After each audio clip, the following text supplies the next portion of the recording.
তেহরানের আকাশে গুমোট ভাব, বাতাসে শঙ্কার কালো ছায়া। আয়াতুল্লাহ আলী খামেনির কপালে চিন্তার ভাঁজ। তার সাম্রাজ্যে হানা দিয়েছে কালো বেড়াল, নখে নখে যার মাখানো বিষ।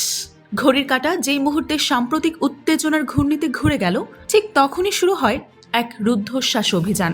ইসরায়েলি হামলার প্রতিক্রিয়ায় এবার পাল্টা রূপে জেগে উঠেছে ইরান। ছায়ায় লুকিয়ে থাকা গুপ্তচরদের খোঁজে নেমেছে দেশটির নিরাপত্তা বাহিনী।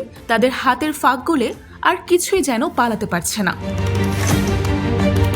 সোমবার 16 জুন আন্তর্জাতিক সংবাদ সংস্থা আনাদোলু এজেন্সি জানায়, তেহরানের বুকে ইতিহাস ও আধুনিকতার সংমিশ্রণে গড়া শহরের অঞ্চলে একটি 3তলা ভবনে হানা দেয় ইরানের নিরাপত্তা বাহিনী। তারা খুঁজে পায় বিস্ফোরণের জন্য প্রস্তুত 200 কেজি বারুদের স্তূপ।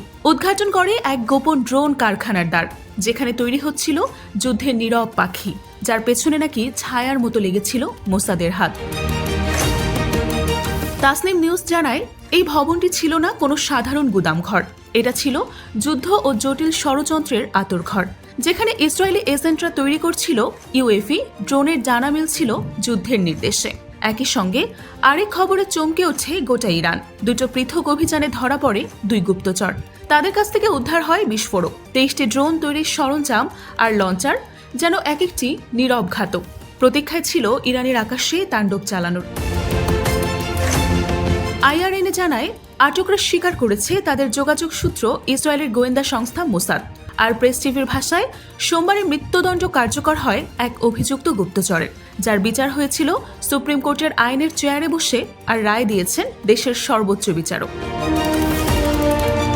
এই অভিযান এমন এক সময়ে যখন আকাশে ধ্বনিত হয়েছিল ইসরায়েলের ক্ষেপণাস্ত্র, লক্ষ্য ছিল ইরানের পারমাণবিক গবেষণা কেন্দ্র এবং সামরিক ঘাঁটি। নিহত হন বিজ্ঞানী ও সামরিক কমান্ডাররা।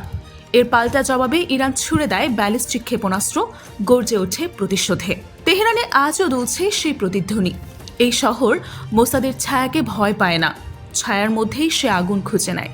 এ এক গুপ্ত যুদ্ধের খেলা, ছায়ার আলোর মাঝে ঘুরপাক খাচ্ছে নিয়তি।